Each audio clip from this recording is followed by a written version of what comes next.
बिस्मिल्लाहिर्रहमानिर्रहीम। आज की बात में हम बात करेंगे मौलाना रूम का ज़िक्र है। मौलाना रूमी अपने दफ़्तर में हमें हिकायतें सुनाते हैं जिनके बहुत बड़े मफ़हूम हैं। आते हैं हम उनके दफ़्तर स्वयं से तीसरे से, उन्हें कहते हैं कि एक मकतब में उस्ताद बहुत ज़ालिम थे, बच्चों को बहुत पीटते थे, मारते थे। तो एक दिन ये हुआ कि सब बच्चों ने आपस में मशवरा किया कि उस्ताद से निजात किस तरह पाई जाए। उस्ताद तो कभी बीमार भी नहीं होते, छुट्टी भी नहीं करते, तो कम से कम एक दिन तो ऐसा मिले कि हमें छुट्टी हो, राहत नसीब हो, उसके मज़ालिम से हमारी जान छूटे। तो कहते हैं, लिखते हैं कि सब शागिर्द बैठे थे, बहुत से उन्होंने अपनी अपनी तदबीरें बताई, मगर एक ज़हीन शागिर्द था, उसने कहा कि हम इस तरह करेंगे कि उस्ताद जैसे ही आएगा मदरसे में तो हम उसके चेहरे को देखकर कहेंगे कि आपका चेहरा तो बहुत पीला पड़ गया है और आपकी तबीयत हमें नासाज नज़र आ रही है। तो सब शागिर्दों ने इस बात पर इत्तेफाक किया, कहा कम से कम एक दिन तो वो चले जाएंगे और हम सुकून से गुजार सकें। सुबह दूसरे दिन जैसे ही मकतब में क्लास लगी, मदरसे में सब बैठे, तो बच्चों में से वो ज़हीन शागिर्द आगे आया और उस्ताद को कहा कि उस्ताद आपका चेहरा तो बिल्कुल ज़र्द पड़ गया है, आप तो मुझे लग रहे हैं कि तबीयत आपकी नासाज है, कुछ गड़बड़ है। अब उस्ताद ने उसे डांट दिया और उसे कहा खामोश होकर बैठ जाओ।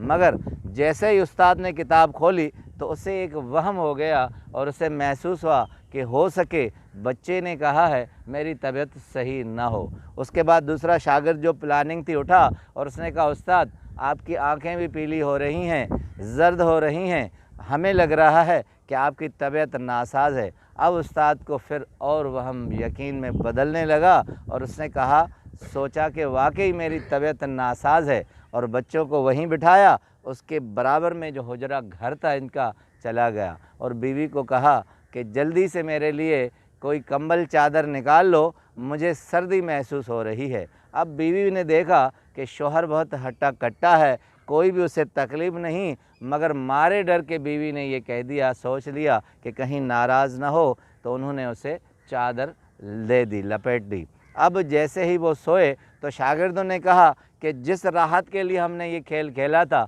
वो तो हुआ नहीं, हम यहीं बैठे हैं, उस्ताद वहाँ चला गया।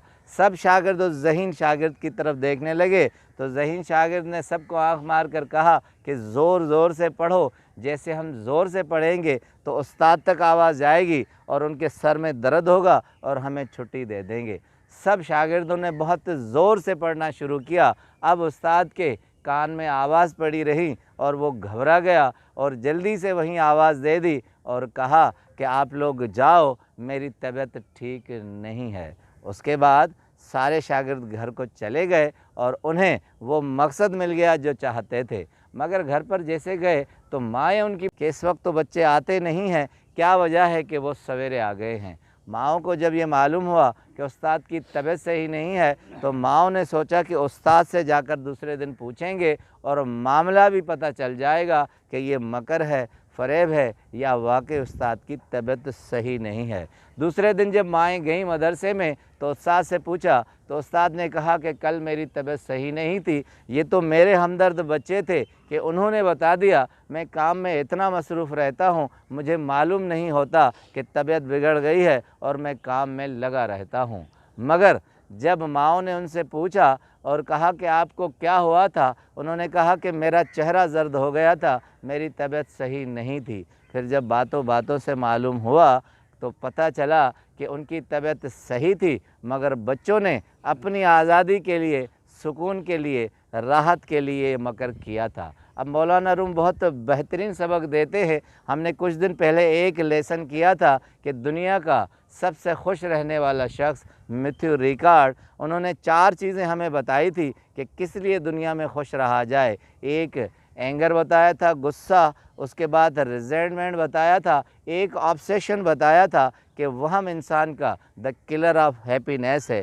ये लेसन मौलाना रूम का है। कहते हैं कि जब इंसान के अंदर वहम पैदा हो जाता है तो उसकी खुशी बहुत दूर चली जाती है और वो खुशियों से अलग हो जाता है। दूसरा सबक मौलाना रूम इसमें यही देते हैं कि जब भी आप इंसाफ नहीं करेंगे, आप कितने भी दानिशमंद होंगे, आपके ऊपर آپ کے چھوٹے قابض ہو جائیں گے اور آپ مجبور ہو جائیں گے۔ جب انصاف نہیں ہوتا تو عقل دور چلی جاتی ہے اور اس کے بدلے میں ہماری ہلاکت ہوتی ہے اور نقصان ہوتا ہے۔ زیادتی چھوٹی ہو یا بڑی ہوتی ہے، زیادتی ہوتی ہے۔ مولانا روم کہتے ہیں کہ اپنے چھوٹے اور بڑوں کے ساتھ انصاف کرو، یہ نہ ہو کہ آپ کا چہرہ جو زرد نہ ہو اور زرد ہو جائے، آپ کو بخار نہ ہو اور بخار ہو جائے اور آپ ہلاکت میں آ جائیں۔ آپ کا بہت بہت شکریہ۔